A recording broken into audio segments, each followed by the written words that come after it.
வணக்கம். பொள்ளாச்சி டுடே செய்தி தொகுப்புகள். கிணத்துக்கடவு காய்கறி சந்தையில் தக்காளி விலை வீழ்ச்சியடைந்துள்ளதால் விவசாயிகள் கவலை. கடந்த ஆகஸ்ட் மாத இறுதியில் 1 கிலோ தக்காளி அதிகபட்சமாக 50 ரூபாய் வரைக்கும் விற்பனையானது. இந்நிலையில் கிணத்துக்கடவு, சுல்தான்பேட்டை உள்ளிட்ட பல்வேறு பகுதிகளில் இருந்து தக்காளி அதிக அளவு வரத்தக்கதாக உள்ளது. கோவை, பொள்ளாச்சி, கிணத்துக்கடவு மற்றும் கேரள மாநில பகுதிகளில் இருந்து வந்த வியாபாரிகள் தக்காளிகளை ஏலத்தில் எடுத்து கலந்து கொண்டனர். ஏலத்தில் அதிகபட்சமாக 1 கிலோ தக்காளி 19 ரூபாய் 30 காசுக்கு விற்பனையானது. இது ஆகஸ்ட் மாதத்தை காட்டிலும் 1 கிலோவுக்கு 30 ரூபாய்க்கும் குறைவாகும். விநாயகர் சதுர்த்தி, ஓணம் பண்டிகை முடிவடைந்ததால் தற்போது தக்காளி விலை அடுத்தடுத்து வீழ்ச்சியடைந்து வருகிறது. இதனால் கிணத்துக்கடவு பகுதியில் உள்ள கடைகளில் சில்லறை விலையில் தக்காளி 1 கிலோ 20 ரூபாய் முதல் 25 ரூபாய் வரை விற்பனை செய்யப்பட்டு வருகிறது.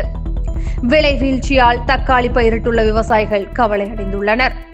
இதுகுறித்து மொத்த வியாபாரிகள் கூறும்போது, கிணத்துக்கடவு பகுதிகளில் தக்காளி சீசன் ஆடி மாதம் தொடங்கி தை மாதம் வரை நீடிக்கும். தற்போது தாமதமாக தக்காளி சீசன் தொடங்குவதால் இந்த ஆண்டு மாசி மாதம் வரை தக்காளி சீசன் நீடிக்க வாய்ப்புள்ளது. தற்போது பண்டிகை காலங்கள் நிறைவடைந்து விட்டதால் இந்த விலை வீழ்ச்சி ஏற்பட்டுள்ளது. இனி மழை பெய்தால் தக்காளி விலை அதிகரிக்க வாய்ப்புள்ளது என்றனர்.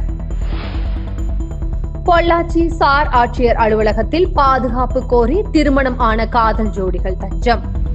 திருச்சி மணப்பாறையை சேர்ந்த செல்லத்துறை மகன் சேது என்பவரும், கல்லூரி இறுதியாண்டு படிக்கும் மாணவி சங்கீதா இருவரும் காதலித்து வந்துள்ளனர்.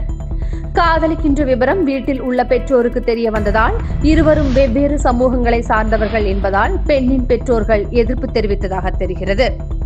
பெற்றோர்களின் எதிர்ப்பை மீறி 6ஆம் தேதி காங்கேயம் பகுதியில் திருமணம் செய்து கொண்டதால் இருவரும் வெவ்வேறு சமூகத்தை சேர்ந்தவர் என்பதால் தன்னுடைய பெற்றோர்களால் உயிருக்கு ஆபத்து உள்ளதாக கூறி உரிய பாதுகாப்பு வழங்க கோரி பொள்ளாச்சி சார் ஆட்சியர் அலுவலகத்தில் மனு அளித்தனர். வால்பாறையில் மலைவாழ் மக்களுக்கு கான்கிரீட் வீடுகள். 300 ஆண்டுகள் கனவு நனவானதால் பழங்குடியின மக்கள் மகிழ்ச்சி. கோவை மாவட்டம் வால்பாறையில் தாட்கோ மூலமாக வில்லோனி செட்டில்மெண்ட் பகுதியில் 45 கான்கிரீட் வீடுகள் கட்டும் பணிக்கு ஒப்பந்தம் விடப்பட்டுள்ளது. தற்போது முதல் கட்டமாக 15 வீடுகள் கட்டும் பணி தீவிரமாக நடைபெற்று வருகிறது. அங்கு வசிக்கும் சுமார் 300 ஆண்டுகளாக மண் மற்றும் கற்களால் கட்டப்பட்ட வீடுகளில் 4 தலைமுறைகளாக வசித்து வந்தனர். மழை, புயல் காலங்களில் பெரிதும் அவதியுற்று வந்த மலைவாழ் மக்கள் தற்போது கான்கிரீட் வீடுகள் கட்டிக் கொடுப்பதால் மகிழ்ச்சி அடைந்துள்ளனர். மேலும் நெடுங்குன்றம், பாலக்கிணறு, கல்லார்குடி, சங்கரன்குடி, பரமன்கடவு, கவர்கல் பழங்குடியின கிராமங்களில் வசிக்கும் சுமார் மலைவாழ் மக்களுக்கு மேலும் 250க்கு மேற்பட்ட கான்கிரீட் வீடுகள் கட்டுவதற்கு தயார் நிலையில் பணிகள் துவங்கப்பட்டுள்ளது. இதனால் அங்குள்ள மக்கள் மகிழ்ச்சி அடைந்துள்ளனர். மேலும் கடந்த சில தினங்களுக்கு முன்பு கல்லார்குடி மலைவாழ் மக்கள் ஒருவர் உடல்நலக்குறைவால் தொட்டில் கட்டி 8 கிலோமீட்டர் தூரம் தூக்கி வந்த நிலையில் அப்பகுதியில் சாலைகள் மற்றும் 108 ஆம்புலன்ஸ் வாகனங்கள் வந்து செல்ல சாலைகள் அமைத்து தர வேண்டும், கழிப்பிடம், குடித்தண்ணீர் ஆகிய அத்தியாவசிய தேவைகளை பூர்த்தி செய்து தர வேண்டும் என அப்பகுதி மலைவாழ் மக்கள் கோரிக்கை வைத்துள்ளனர். பொள்ளாச்சி மாக்கினாம்பட்டியில் கழிவுநீர் வெளியேற வழி இல்லாததால் தொற்று நோய் ஏற்படுவதாக பொதுமக்கள் ஊராட்சி அலுவலகத்தை முற்றுகையிட்டு போராட்டத்தில் ஈடுபட்டனர். பொள்ளாச்சி அருகே உள்ள மாக்கினாம்பட்டி ஊராட்சியில் 500க்கும் மேற்பட்ட குடியிருப்புகளில் 2000த்திற்கும் மேற்பட்ட பொதுமக்கள் வசிக்கின்றனர். சாக்கடை நீர் வெளியேறும் வகையில் போதிய வடிகால் வசதி இல்லாததால் கடந்த 1.5 வருடங்களாக கழிவுநீர் தேங்கி சாலையில் வழிந்தோடி குடியிருப்பு பகுதியில் தேங்கி நிற்கிறது. கழிவுநீர் செல்லும் வகையில் சாக்கடை வசதிகள் செய்து தரக்கோரி அரசு அதிகாரிகளிடம் பலமுறை மனு அளித்தும் எவ்வித நடவடிக்கை எடுக்காததால் அப்பகுதி மக்கள் மாக்கினாம்பட்டி ஊராட்சி மன்ற அலுவலகத்தை முற்றுகையிட்டனர். போராட்டத்தில் ஈடுபட்ட பொதுமக்கள் கூறும்போது, மாக்கினாம்பட்டியில் என்னுடைய பூர்வீகமே மாக்கினாம்பட்டி, நாங்கள் மாக்கினாம்பட்டியில் தான் இருக்கிறோம்.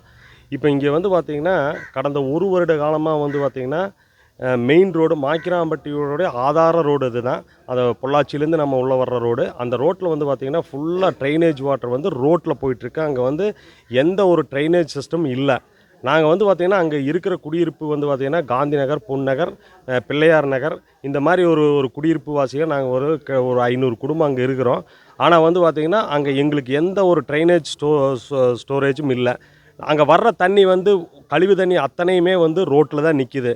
தேங்கி நிற்கிறதுக்கு போகிறக்கும் வழி இல்லை. அந்த புறம் வந்து பார்த்திங்கன்னா எல்லாம் விவசாய பூமிங்க. அவங்களும் வந்து இந்த விவசாயத்துக்கு வந்து இந்த தண்ணி விட்டு அவங்க விவசாயம் பண்ண முடியாது.